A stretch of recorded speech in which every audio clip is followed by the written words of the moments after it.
Liam, or whichever you want to tell the story. What happened to the boat?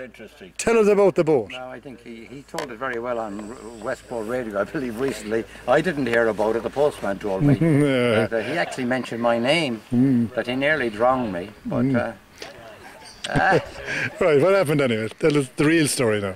Are you going? Straight from the two horses' mouths. I can't tell him what happened. Now, the boat I had at the time, I wanted to sell it, and I had it done up and cleaned up and everything to go for its last spin in it, and I brought Noel with me, and we left last morning about midnight. And we thought, this is what we used to do. On engine? Yeah, because of the no wind at night. And anchored there, went up to the club, or to the hotel, wasn't it? Yeah. Met a few people, and then came down and loved it, and I went on board. And I had changed the name of the boat to the White Seahorse. Now, the White Seahorse was the pennant of Grace O'Malley on her ships. So the reason I did that was because my cousin Eva Lyons, Emma Fairburn, she writes it, had written the book, The White Seahorse, which was bestseller really.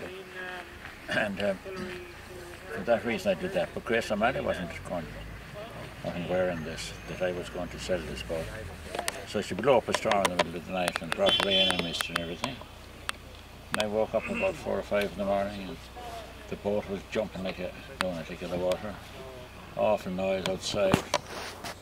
And I looked out and I could see that it brought a second anchor or do something. It was so bad. Went back down again, and it's awfully hard to get out of a sleeping bag. There's midges here, it's an awful rate. But anyway, I looked out again and I saw that we were flying through all the other boats. She had broken down at the anchor and missing the other boats, and I roared at him to get up quick.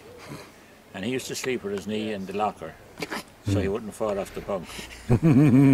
So he shook him up anyway and got him out. And said, get up there quick, I says, and we got up. We'd only just a briefs, very brief briefs on us.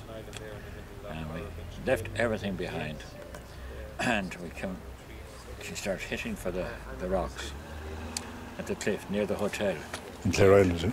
So anyway, I saw that I started the engine, got it going, and I'd only the engine running when stern ran round, hit the rocks, and it pulled the tiller out of my hand, and it bent up the shaft, and a big thick shaft like that. I saw the bend on it, and that was the end of the engine. So there was nothing I could do then, and I saw there was a flat rock there, and we're banging against it. I said to Noel, get outside the guardrail and stand outside and hold on to the thing. When I tell you, step onto that rock. Because she used to go over like that. Step on is putting it mildly. Jump. And he was hesitating. I said, if you don't get off, I'll throw you off.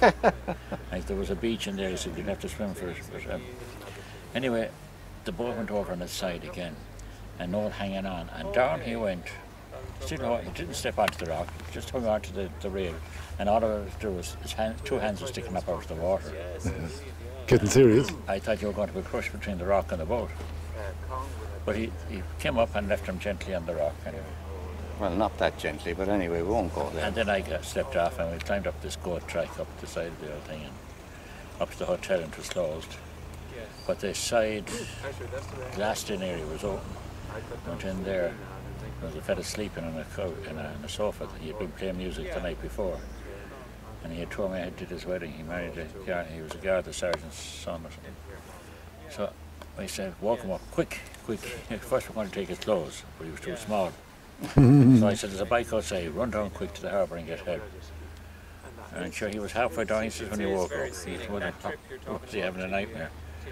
So he went down to the harbour, and the men were coming up to go out to the fish farms. And they walked to me, and my was finished. She was all whole and smashed. And just smashed to ribbons.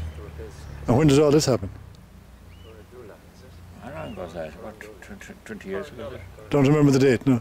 1980 something, Liam. It was 80 in August time. something. I can't remember the Yeah. I found the date recently. Our glasses, everything was gone. Everything. And I went out there with Michael Murphy. I had it insured fully. Yeah. Went out with Michael Murphy then, sometime after, the insurance man, and went out to it with a can of diesel to burn all the leftover fibre. There wasn't a trace of anything. The keel is still there, though. The keel is still there. They're tying boats onto it out there at the moment. The keel is there under the hotel. Must be a monument to the two of you, is it? You see it flat there, a big fin keel, a big iron keel. So you were lucky enough to get away with your life that night, yeah? I was looking through the night that the boom creased my head and smashed in the side of my head. A separate incident, was it? Separate incident, yeah. Where did that happen? Brian Quinn was with me. We were coming in from Terre Island late at night. We had been in Raffin and Turk and all that on the way home. And I had to wait in the next morning up in Swinford. And anyway home, we took off. We left Terre Island on the way home, and Brian had a pint, and that's all he had, and I hadn't anything. And I was sailing the strong west wind behind me, so I was goose winging, with the main out one side and the jib the other. And I put on the engine then for more speed. And I thought I saw something white in the water, and I leant over and I must have pulled the tiller that way. And the boom came around and hit me in the side of the head there and smashed that in. And I fell against the guardrail, and I woke up in Brian's arms then, and he had to take over and get me home. And he ended up in the Richmond Hospital. And I went in to see him, story. and I was sitting beside the bed, chatting away to him. The last patient, didn't it? And this consultant came in and he said, now, Mr. Liam Lyons, well, whatever he was, he said, you're Mr. Lyons, he said, yes. Now, Mr. Lyons, what's your operation tomorrow morning? He leaves, hold on a minute, you got the wrong Mr. Lyons. I'm in here for observation, not for an operation. Brain scan. And the guy said, sorry about that, Mr. Lyons. Yeah. And he walked out. 10 minutes later, he came back and he said, now, Mr. Liam Lyons, Ivy Cottage, Rossbeg, County Mayo, yeah, about your operation tomorrow morning. And that was it, 8 o'clock, that's right. So you had a bleed? Had a hemorrhage? He spent Jack Phillips spent 3.5 hours mopping blood and bone off my brain. That was it, yeah. And then he had to repair all the membrane, he said it was all torn.